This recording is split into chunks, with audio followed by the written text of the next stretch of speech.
In this simple video tutorial, I'm going to share with you how you can automatically save photos and videos that are sent on Messenger to your phone gallery. Auto-saving photos and videos from Messenger to your gallery is crucial for preserving memories, ensuring easy access to important media, and providing backup in case of data loss or app malfunction. To do this, simply head into your Messenger. On your chat page, tap on these three lines and head into your settings.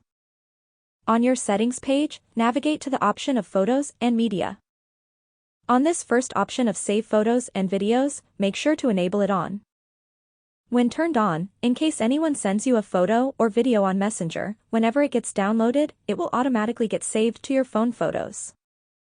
That's how easy it is to automatically save photos and videos on Messenger. If you have any questions, just let me know in the comments section down below.